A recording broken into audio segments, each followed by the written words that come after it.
now Citrus County's top political podcast.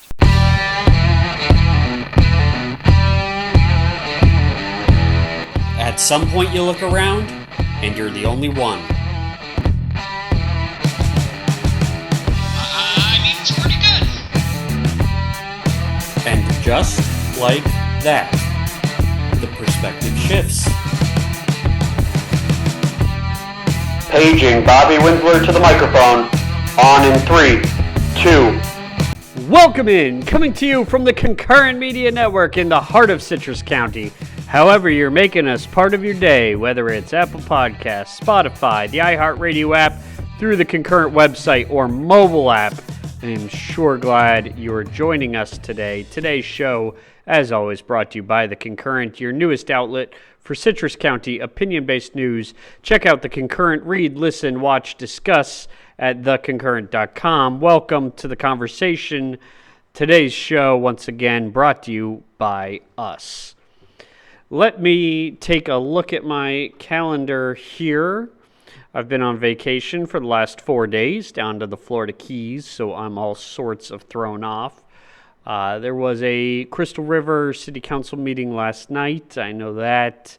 There's a special meeting at 5:30 for the Crystal River City Council today to vote on adopting a resolution in relation to Phase 1 of an Indian Waters sewage expansion project.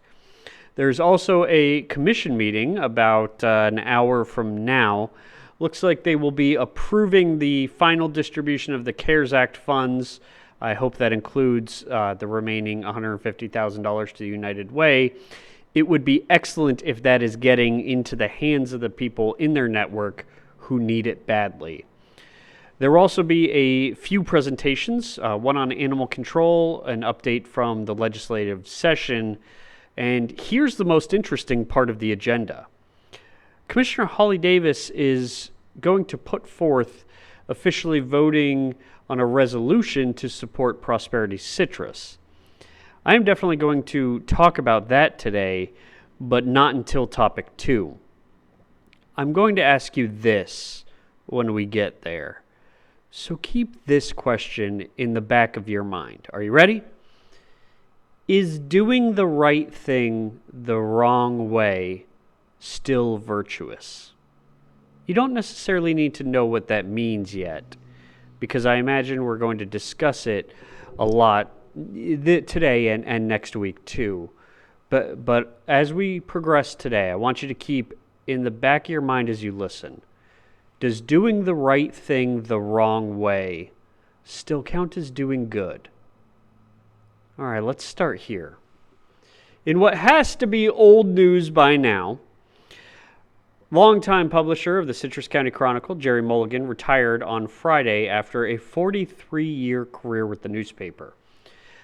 These podcasts, about 20% of the time, are a direct response to the columns that he would write on Sunday, and this one will be as well. Sunday, his column Sunday was titled One Last Time. Anyone familiar with the musical Hamilton knows those words to be in reference to the retirement of George Washington, who spends most of the song that's titled the same way, reflecting on a nation that he's single-handedly built, but recognizes that it's his time to hang it up, to retire. Throughout much of the song, a chorus sings out, "George Washington's going home," as Christopher Jackson, who plays George Washington in the original cast, and Lin-Manuel Miranda, who plays Hamilton, they trade off singing as this chorus, "George Washington's going home," is going on. These two trade off singing, "We're going to teach them how to say goodbye one last time." If you've never heard it, look it up. Seriously.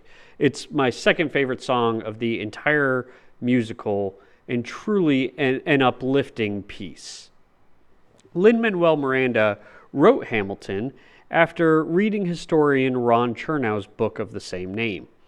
According to that book and another book by Chernow solely about Washington, our first president was nicknamed Cincinnatus after the Roman general who was called from a life of farming and given extraordinary powers of dictatorship by the Roman Senate as the Aquins threatened an invasion of the city. This is around 458 BC. Dictator Cincinnatus led the army to a swift victory, securing the city in about what was only 15 days. And then he immediately resigned from his post as dictator and returned to his farm. Now, the comparisons to Washington here are evident. Many wanted to confer upon Washington much more power than he was willing to accept. And he was believed by many, including those in the executive positions of what became his cabinet, that he would hold the position of president for much longer than he ended up doing. But as we know, he relinquished that power after 2 terms, setting the precedent that would later become law as the 22nd Amendment in 1951. The Great Cincinnatus. I'm currently reading a book about another president, Doris Kearns Goodwin's Lincoln team of rivals. Lincoln had a nickname as well, although it was a pejorative one given his Midwestern roots and former occupations. His enemies loved to call him the Rail Splitter. Isn't that great? In letters back and forth, you read, "The Rail Splitter did this." I love it. So, if Gerry Mulligan is going to compare himself with Washington, entitling his final piece One Last Time, then I am going to adopt a Lincoln-esque nickname. For the rest of this podcast, I will refer to myself as the Hair Splitter. I need to become a hair splitter because the truth is I am in awe and pay much deferential reverence to Gerry's career. How could you not? Keeping news local, the United Way, Lou the Hippo, and so much more. We'd be in a third topic just naming all of Gerry's accomplishments throughout his career. But that story has been told by many. And that's what's great about the story. Everyone has a perspective on it. And mine includes some of that same narrative as well, but has an additional part that no one else is saying. And to fully understand that, we have to get nuanced.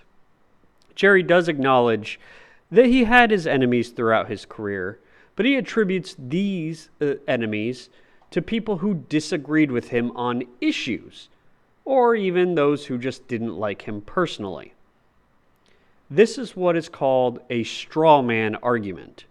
It is defending yourself through presenting reasons people are attacking you, which aren't actually the reasons people are attacking you, but it allows these straw man excuses to take the beating while you remain unscathed. The truth is, I like Gerry personally. It's hard not to with the talent he has. And not just as a writer, but as someone who is so in tune with the voice of optimism for our area. And while we disagree on some things here and there, policy-wise with the county, a diversity of opinions is what strengthens our public affairs. This is why I reject the straw man.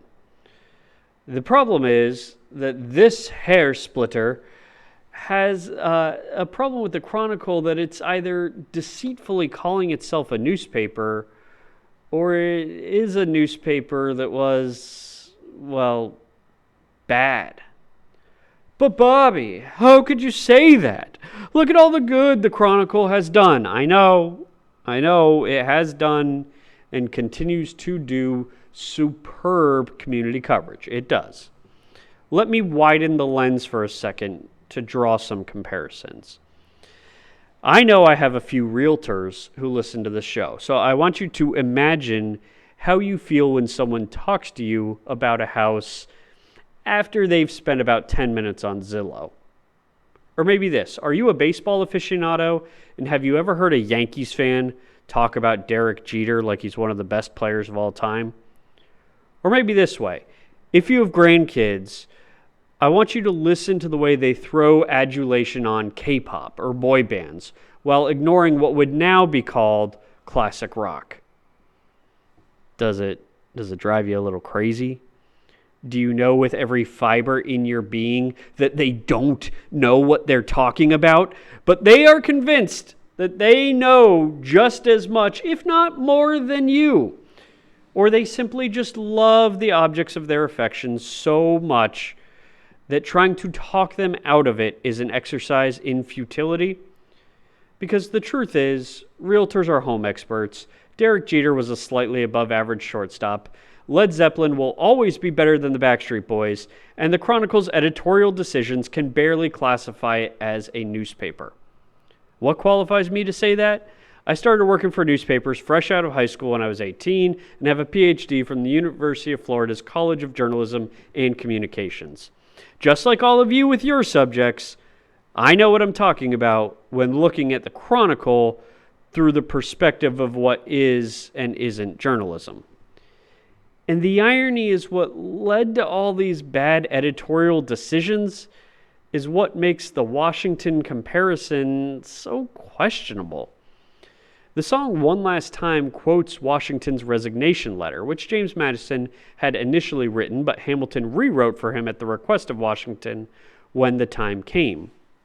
It says in the song and in the letter, quote, "I am none the less too sensible of my defects, not to think it probable that I have committed many errors.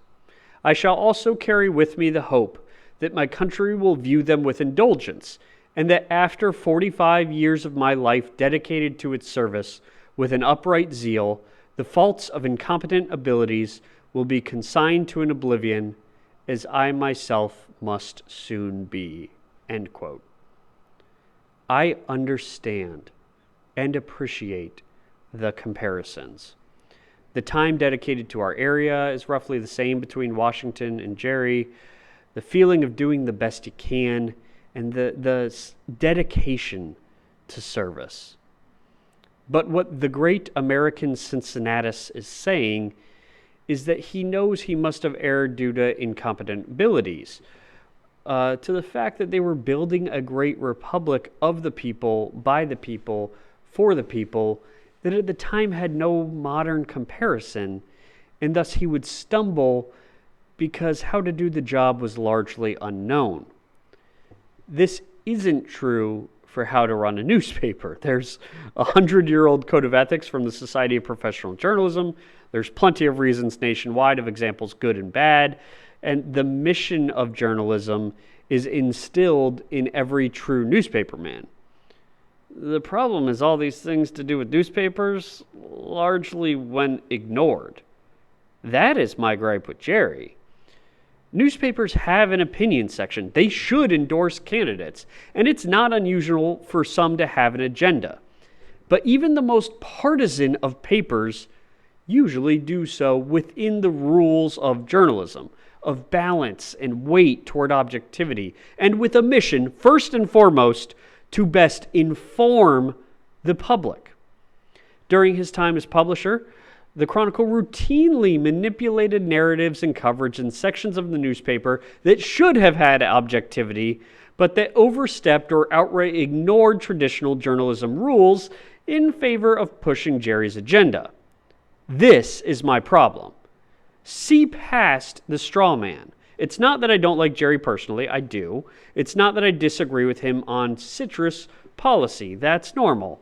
It's that I found this blatant disrespect for the institution of journalism from our area's leading journalist off-putting.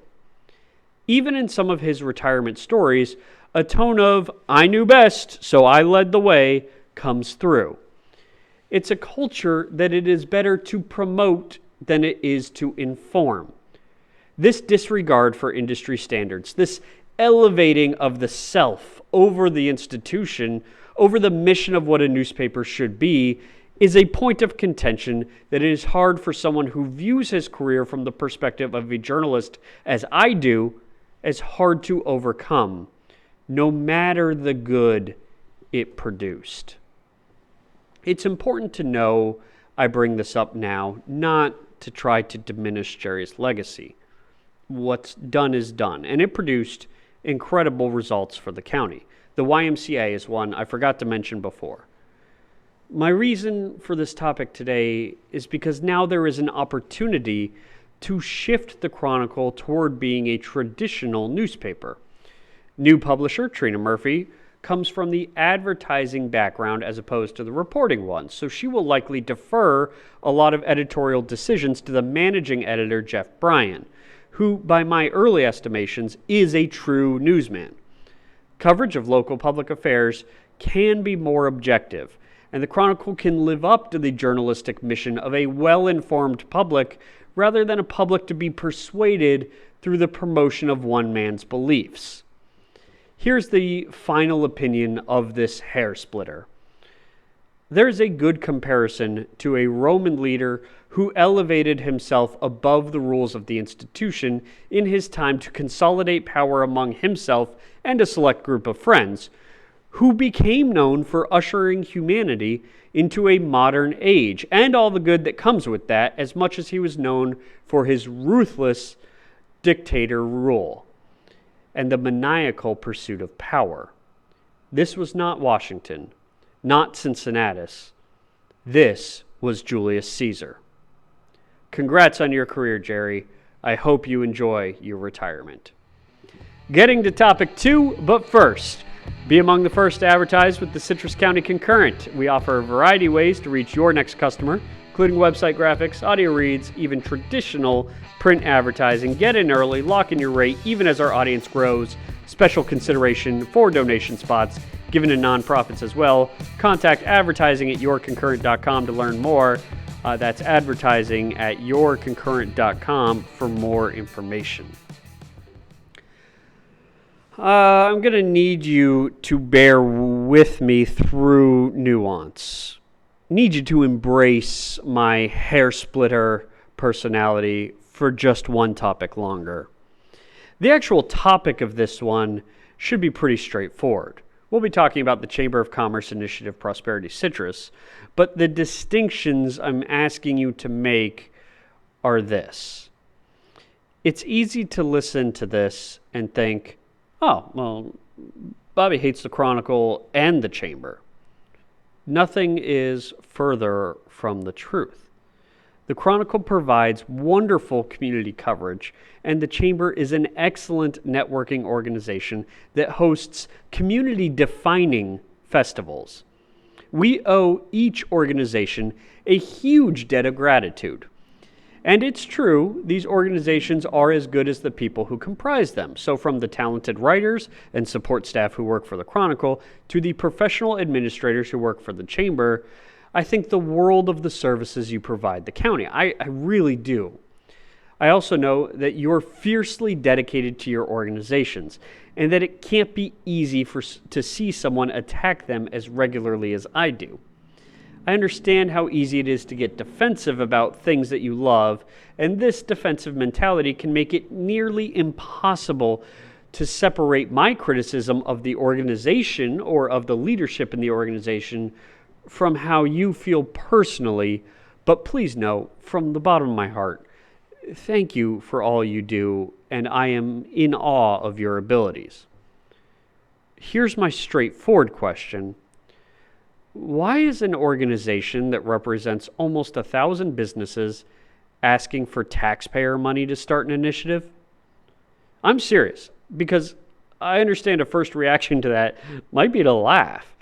But why is an organization whose sole purpose is to promote business going to the government for money to combat poverty?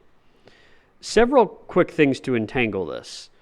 Commissioner Holly Davis, adding this as an agenda item to be discussed about an hour from now, doesn't explicitly say the county will financially support the effort. It just asks the commission passes a resolution of support of the effort. If that's where it ends, I'm good with it. But in past meetings, there's been talk from both sides, meaning from members of Prosperity Citrus and from commissioners, about allocating money to help the chamber with this. So it's not unreasonable to speculate that they will discuss financially helping it, even if it's not voted on today. Again, if you work for or support the chamber, it's going to be so easy to take offense to this line of questioning. Over a quarter of kids younger than 18 in Citrus live below the poverty line, so we have to do something about it. How in the world could I possibly criticize those willing to step forward and take charge? I totally get that mentality. But this isn't about criticizing the people in the chamber. It's not about people at all. It's about questioning the role of an organization who, as a whole, and whether it's acting in accordance with its mission. According to their website, the Citrus Chamber's mission statement is, quote, an organization of businesses unified in efforts to advance economic growth of the region, promote the interests of the business community, provide key leadership on key commerce issues, and preserve the county's quality of life, end quote. Did I miss the part about combating generational poverty, particularly providing immediate help to our children? I'm not saying this isn't a worthy cause. It is. And I'm not even going to go as far as to say the chamber shouldn't be spearheading it. The staff over there has proven themselves to be capable of so much good. But there's like 5 steps to take before this one. The membership of the chamber, myself included, should be polled to see if they want to support the organization in this initiative. And assuming they do, because it's commendable, then they should be asked for financial resources to do so, either through donations or attending events that could create the funds. Asking taxpayers to fund it, even though it helps the counties as a whole, should never even be considered as an option. It is not only considered, but frankly, the mood from the chamber and some on the commission, based on the past discussions, it's not only considered, it's expected, because a handful of people feel they could do the most good for everyone else if everyone else would just give them the resources to let them do all the good they know they could for them. This is another, yet a different example of how a few individuals regularly elevate their personal agendas over that of their industry or organization that they represent. These agendas can be well-intentioned, pure of heart, and genuinely want to help others. This doesn't make me think of them as bad people, not at all. But it is a point that I simply can't concede or ever agree with professionally. I believe industries have standards, organizations have missions, and politics has principles. There is compromise in all of these concepts, but these compromises are too often done in disregard of these concepts to satisfy someone's ego, even if that ego trends toward helping others, rather than in the extraordinary circumstances for the true public good. The Commission should absolutely pass a resolution in support of Prosperity Citrus, and then it should direct the Chamber to fund it from its members. Come find me for a check. The stakeholders of the organization should be the ones to fund it, not impose more burdens on the county at large, even if it helps the county at large. That is doing the right thing the right way. After all, is doing the right thing the wrong way still count as good? Still count as virtuous? That I don't know. That's all from the Bobby Winsler Show. Follow the Concurrent on social media for the latest updates, and we'll be back next Tuesday at noon. If you want to join this conversation, find us on social at the Concurrent Facebook, Twitter, or go to the Concurrent website or mobile app, post on our discussion boards. Today's episode brought to you once again by us. Have a great week.